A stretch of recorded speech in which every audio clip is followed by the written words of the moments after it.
कूजन्तं राम रामेति मधुरं मधुराक्षरम् आरुह्य कविताशाखां वन्दे वाल्मीकिकोकिलम् वाल्मीकिर्मुनिसिंहस्य कवितावनचारिणः शृण्वन् रामकथानादं को न याति पराङ्गतिम् वेदवेद्ये परे पुंसि जाते दशरथात्मजे वेदप्राचेदसादासीत् साक्षात् रामायणात्मना यत्र यत्र रघुनाथ कीर्तनं तत्र तत्र कृतमस्तकाञ्जलिं बाष्पवारि परिपूर्णलोचनं मारुतिं नमत राक्षसान्तकम् ஸ்ரீ ராம பக்தர்கள் அனைவரிடத்திலேயும் ஒரு விண்ணப்பம். இன்று தொடக்கமாக அடுத்து சுமார் 3 மாதங்களுக்கு ஸ்ரீ ராமாயணத்தில் சுந்தரகாண்டத்தை அனுபவிக்க போகிறோம்.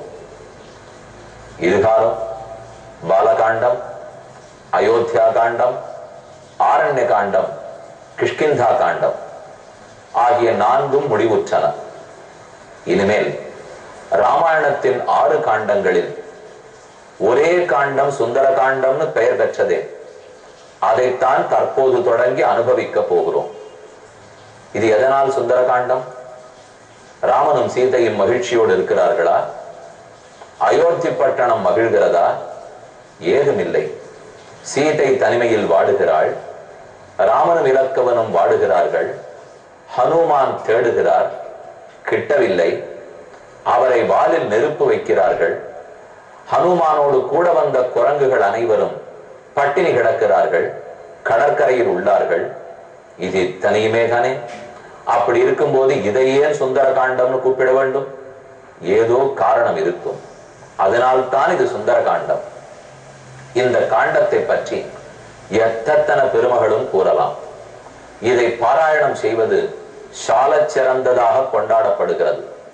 யாரெல்லாம் சுந்தர காண்ட பாராயணம் பண்ணும் வழக்கம் உள்ளவர்களோ, யாருக்கு பண்ண வேண்டும்ங்கிற விருப்பம் உண்டோ, அதன் கருத்துக்களை தெரிந்து கொள்ள வேண்டும்ங்கிற ஆசை உண்டோ, அனைவரும் புத்தகத்தோடு கேட்கும்படி கேட்டுக்கொள்ளுகிறேன். நீங்கள் முதல் நாளிலிருந்தே புத்தகத்தோடு தான் கேட்கிறீர்கள். இல்லாவிடினும் இந்த சுந்தர காண்டத்தையாவது கண்டிப்பாக கைகளில் புத்தகத்தோடு கேட்க வேண்டுகிறேன். 68 சர்க்கங்கள், 68 மாணிக்கங்கள், ஆயிரக்கணக்கான ஸ்லோகங்கள், ஆயிரக்கணக்கான ரத்தினங்கள். சுந்தரே சுந்தரோ ராமஹா, சுந்தரே சுந்தரி கதா, சுந்தரே சுந்தரி சீதா, சுந்தரே சுந்தரம் வனம், சுந்தரே சுந்தரம் காவ்யம், சுந்தரே சுந்தரோ கபிகி, சுந்தரே சுந்தரம் மந்திரம், சுந்தரே கிம்ன சுந்தரம். இது ஒரு அழகான ஸ்லோகம். சுந்தர காண்டத்தில் எதுதான் அழகில்லை? ராமன் அழகன், கதை அழகு, சீதா அழகி, அசோக வனம் அழகு, இந்த காவியமே அழகு, குரங்கு தலைவனான ஹனுமான் அழகு, இந்த மந்திரமே அழகு. சுந்தர காண்டத்தில் எதுதான் அழகில்லை? அனைத்தும் மனத்தை கவரும், உள்ளத்தை ஈர்க்கும். இங்கு ஆஞ்சநேய சுவாமி தாண்ட போகிறார். தற்போது முதல் சர்க்கத்தில் உள்ளோம். நீண்ட உருவத்தை எடுத்துக்கொண்டு மகேந்திரகிரியிலிருந்து தெற்கு கடலை தாண்ட முற்படுகிறார். இலங்கை அடைய வேண்டும், சீதையை தேட வேண்டும். மனம் அவருக்கு முன்னால் வேகமாக சென்றது. என்னதான் காற்று வேகத்தில் பறப்பவராக இருந்தாலும் மனோவேகம் அதைவிட அதிகமானது. ஆக விரைவில் செல்லுவோம், முந்துற்ற நெஞ்சேன் ஆழ்வாருடைய பாடல் உண்டு. ஆழ்வார் வைகுந்தத்துக்கு புறப்பட்ட போது அவருடைய நெஞ்சு அவருக்கு முன்னே சென்றதாம். அவ்வளவு சிறப்பு. அதே போல ஆஞ்சநேய சுவாமியும் புறப்பட போகிறார், விஸ்வரூபம் எடுக்கிறார். அந்த விஸ்வரூப ஆஞ்சநேயரைத்தான் தற்போது பாக்கம் என்னும் கிராமத்தில் தரிசிக்க போகிறோம். பக்த விஸ்வரூப ஆஞ்சநேயர் திருக்கோயில் 23 அடி உயரத்தில் ரொம்ப ஆச்சரியமான சுதை வடிவத்தில் இங்கே ஆஞ்சநேயர் கோயிலுக்கு வெளியில் உள்ளார். மழை இல்லை, காற்றில்லை, வெயில் இல்லை, அனைத்தும் அவர் திருமேனியில் தான். ஆனால் எதனாலும் சலிக்காமல், எதற்கண்டும் கலங்காமல் எப்போதும் எழுந்துள்ளி இருக்கிறார். ஆச்சரியமான கோலம். நமக்கும் இப்ப சர்க்கத்தில் ஆஞ்சநேயர் வளர்ந்து விஸ்வரூபம் எடுத்து தாவ போகிறார். அதே போல் நாம் இப்ப தரிசிக்க வந்திருக்கிற கோயிலிலேயும் அவ்வளவு உயரத்தில் ஆஞ்சநேயர் எழுந்துள்ளி உள்ளார். இதோ சென்னை கருகிலேயே திருநின்றவூர், திருநின்றவூரிலிருந்து பெரியபாளையம் போகும் மார்க்கத்தில் சுமார் 3 கிலோமீட்டர் சென்று இடதுபுறம் திரும்பினால் பாக்கம் என்னும் கிராமம் வருகிறது. அங்குதான் பக்த விஸ்வரூப ஆஞ்சநேயர் திருக்கோயில். சுத்துப்பட்டிருக்கும் 10 கிராமங்களுக்கும் இவர்தான் ஆஞ்சநேய பெருமாள். ரொம்ப ஆச்சரியமான மூர்த்தி. சுமார் 17 ஆண்டுகளுக்கு முன்னால் 1996 பிரதிஷ்டை செய்யப்பட்டு சம்பிரோக்ஷணம் நிகழ்ந்தது. அதற்கு முன்னால் இது பஜனை கூடமாக இருந்தது. இதோ சுதை வடிவத்தில் ஆஞ்சநேயர் உள்ளார். வலது கை அபயஹஸ்தம், ஜெய ஸ்ரீராம் என்று எப்போதும் கூறிக்கொண்டிருக்கும் திரு உதடுகள். இடது கையால் பெருத்த கதையை பற்றி உள்ளார். இவ்விடத்தின் ஸ்தல விருட்சம் ஆலமரம். இங்கு வந்து உள்ளே இருக்கும் ஆஞ்சநேயரை தரிசிப்பவர்கள் கல்யாண பாக்கியம் வேணும் என்றாலும் குழந்தை பேரு வேணும் என்றாலும் இவ்விரண்டுக்கும் இங்கு பலரும் வந்து ஆஞ்சநேயரின் அருள் பெற்று செல்லுகிறார்கள். இந்த உயரமான ஆஞ்சநேயருடைய திருவடிக்கு கீழே சின்ன வடிவத்தில் சிறு சன்னிதானத்தில் அழகிய ஆஞ்சநேய சுவாமி எழுந்துருளி உள்ளார். அவரையும் தரிசித்துக் கொண்டுகிறோம். இனி உள்ளே போய் மூலவரையும் உற்சவரையும் சேவிக்க வேண்டும். அதை அடுத்த நாள் சந்திக்கும் போது பார்ப்போம். தற்போது சுந்தர காண்டத்தினுடைய முதல் சர்க்கம். இதில் தான் ஆஞ்சநேயர் மகேந்திரகிரியிலிருந்து தாவுகிறார். தாவி தொலைதூரம் பறந்து போய் லம்பம் என்னும் மலை கடலை தாண்டி தீவான இலங்கையில் உள்ளது. அந்த லம்பங்கிற மலையில் போய் இறங்கி இனி ஊருக்குள் போய் தேட வேண்டும்னு மனசால் முடிவெடுத்துக் கொள்கிறார். முதல் சர்க்கம். ததோ ராவண நீதாயாக சீதாயா சத்ரு கர்ஷணா ஈயேஷ பதமன்வேஷ்டும் சாரணாச்சரிதே பதி. இனி சீதையை போய் தேட வேண்டும்ங்கிற ஆசையோட ததோ ராவண நீதாயாக சீதாயாக ராவணனாலே தூக்கி செல்லப்பட்ட சீதையை ஹனுமான் தேடி போனார்னு முதல் ஸ்லோகம். பிள்ளை உலகாசிரியங்கிற மகாச்சாரியர். அவர் 13ஆம் நூற்றாண்டில் வாழ்ந்தவர். ஸ்ரீரங்கத்திலே எழுந்துள்ளி இருந்தவர். வடக்கு திருவீதி பிள்ளையினுடைய திருக்குமாரர். அந்த சுவாமி சொல்லுவராம், இந்த ஸ்லோகத்தை பார்த்தால் ததோ ராவண நீதாயாக சீதாயாக ராவணனாலே தூக்கி செல்லப்பட்ட சீதைன்னு காணப்படுகிறது. அப்படின்னா ஸ்ரீ மகாலட்சுமியினுடைய சக்தி தெரியாதவர்கள் பேச்சு. லட்சுமியை போய் ஒண்ணுமில்லாத ஒரு அல்பன் ராவணனா தூக்கி போக முடியும்? பின்னே அப்படி கூறுகிறோம். இது வடமொழி ஸ்லோகம். அதை எப்படியும் பிரிக்கலாம், ஒட்டலாம். ததோ ராவண நீதாயாக இருக்கிறதே தத அராவண நீதாயாக அப்படின்னால் ராவணனையும் தூக்கி கொண்டு சீதை சிறை புகுந்தாள் என்று சொல்லலாம்.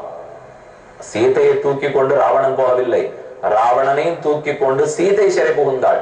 எதற்காக?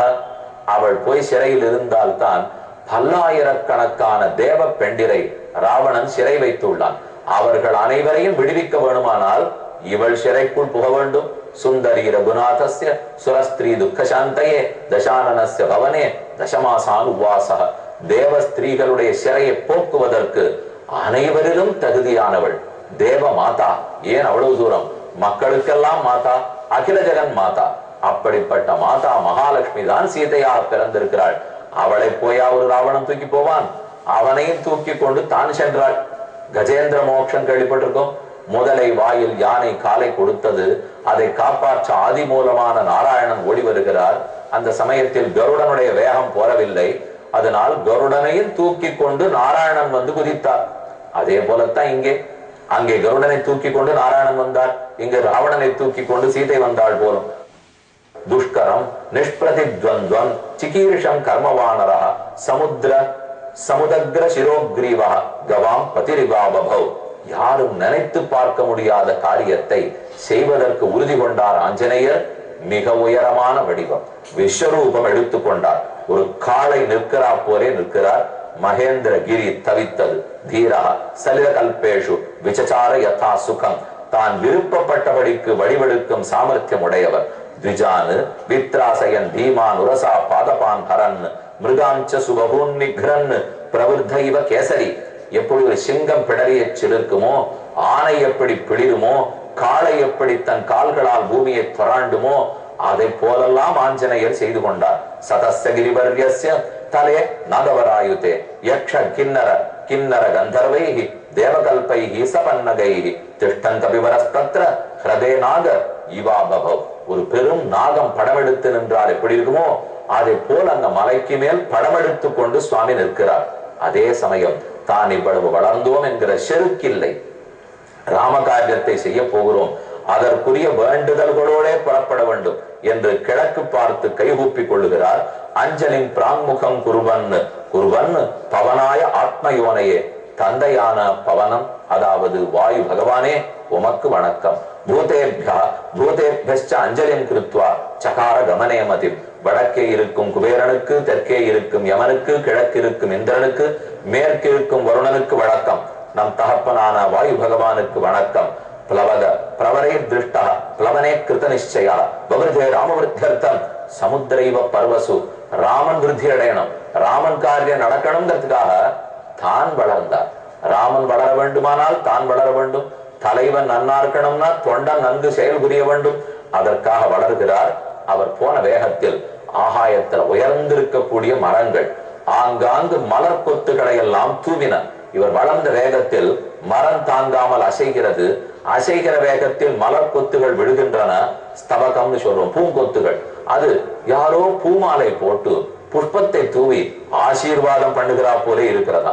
இவர் வளர்ந்த வேகத்தில் ஆங்காங்கு குகை வாயிலெல்லாம் பிளந்து கொண்டு கலகுப்பெற நீர் பீச்சி அடிக்கிறது. நீர்வீழ்ச்சி அது திடீரென்று பிளந்து கொண்டு கொட்டினால் இவர் புறப்பட்ட வேகத்தில் மலை புரளுகிறது. புரண்டவுடன் குகை வாய் தலைகள் போகிறது. அப்ப அனைத்து தண்ணீரும் தடார்னு கொட்டும். அது யாரோ அபிஷேகம் பண்ணி ஆசீர்வாதம் பண்ணுமா போலே இருந்தது. தேன ச உத்தம வீரியேன பீட்யமானஸ்ஸ பர்வதா சலிலம் சம்பிரசுஸ்ராவ மதமத்த இவத்விபஹ பீட்யமானஸ்து பலினா மகேந்திரஸ்தேன பர்வதா ரீதிர் நிர்வர்த்தயாமாச காஞ்சனாஞ்சன ராஜதீகி. அப்போது இவர் நின்னதை பார்த்தால் அதோ நீலமான வானம், அதில் இருக்கும் மழை மேகங்கள், இதோ இளம் பச்சை நிறத்தில் நிற்கும் ஆஞ்சநேயர். இவருடைய முகத்தின் ஒளி அதிலே வீசி வானமா மேகமா ஹனுமானா என்று தெரியாமல் ஒரு வெள்ளி ரேகை படர்ந்தாற் போல இருந்தது. விலங்குகள் பயந்து போய் ஓட முற்பட்டன. குஹாவிஷ்டானி சத்வானி வினேதுர் விகிருதைஸ்வரைஹி சிரோபி பிருதிவிர்நாதா வெக்த ஸ்வஸ்தி கலக்ஷணைஹி வமந்த பாவகம் கோரம் ததம்சு தசனைஷிலாஹ. உள்ளிருக்கும் நாகப்பாம்புகள் வந்து இனி தங்களிடத்தில் விஷம் வைத்துக் கொண்டு லாபமில்லை, அனைத்தும் அழுத்தி கழுத்தை பிடித்தா போலே விஷத்தை கக்கின. வித்யதேயம் கிரிர்பூதை இதிமத்வா தபஸ்வினா. அங்கு மலையிலிருந்து தவம் கொண்டு கொண்டிருந்த யோகிகள் எல்லாம், தபசு பண்ணி கொண்டிருந்த ரிஷிகள், ஓ மலை பிளந்து விட்டது போலும், ஒருவேளை முடிய போகிறதா, உலகம் முடிவுக்கு வந்து விட்டதா என்று எழுந்து நின்றார்கள். திரஸ்தா வித்யாதர தஸ்மாத் உத்பதேது ஸ்திரீகணை சா. ஆகாசத்துல போன வித்யாதர பெண்கள், சாரணர்கள், அவர்களெல்லாம் பயந்தனர். ஏஷ பர்வத சங்காசா ஹனுமான் மாருதாத்மஜா திதீர்ஷதி மகாவேகா சமுத்திரம் வருணாலயம். இவனை பார்த்தாலே தெரிகிறது எழுத்த செயலை முடித்து விடுவான். வித்யாதரர்கள் எல்லாம் பேசினார்கள். ராமார்த்தம் வானரார்த்தஞ்ச சிகீர்ஷன் கர்மதுஷ்கரம். ராமனுக்காக சுக்ரீவனுக்காக நினைக்க முடியாத செயலை இவர் தொடங்கி இருக்கிறார். சமுத்திர செவரம் பாபம் துஷ்பிராபம் பிராப்து இச்சதி.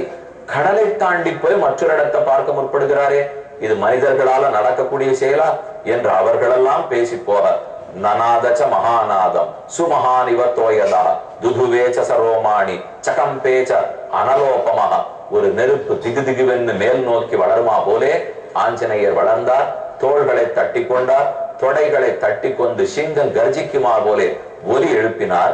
ஆனுபூர்வியாச விருத்தம் தல் ஆங்கூலம் லோகோச்சிதம் உற்பதிஷன் விசிக்ஷேப பக்ஷிராஜ இவாரோகம். இவருடைய வால் நீண்டிருப்பதை பார்த்தால் ஆகாசத்தில் ஒரு நீண்ட விமானம் போகும்போது அதன் பின்னால் ஒரு வெள்ளை புகை இருக்கும். அதை போல நீண்ட புகைய போலே இவருடைய வால் இருந்தது. பாஹு சம்ஸ்தம்பயாமாச மகா பரிக சம்மிகோ. நீண்ட இரும்பு உலக்கைகளுக்கு ஒத்த பெருப்பெருத்த ஆலமரத்தை போன்ற தோள்கள். தேஜா சத்வம் ததா வீரியம் ஆவிவேஷ வீரியவான். ஒளியோ சத்தகுணமோ நல்ல ஆற்றலோ அனைத்தும் ஒரு சேர வளர்ந்தது. பத்யாம் திருடம் அவஸ்தான கிருத்வாச்ச கபிகுஞ்சரா நிகுச்ச கர்ணௌ ஹனுமான் உத்பதிஷன் மகாபலா. தன்னுடைய காதுகளை சுருக்கி விரித்து பார்த்து கொண்டார், கால்களை நன்கு அழுத்தி விரித்து கொண்டார். இனி தாவிவிட வேண்டியதான். அனைத்தும் தயார் நிலை உள்ளது. தேவர்கள், சித்தர்கள், சாரணர்கள், ரிஷிகள், முனிவர்கள் அனைவரும் என்ன நடக்குமோ, ராமகாரியம் நடக்குமான்னு பார்த்திருக்க ஆஞ்சநேய சுவாமி தாவி புறப்பட போகிறார். தரிசிப்போம்.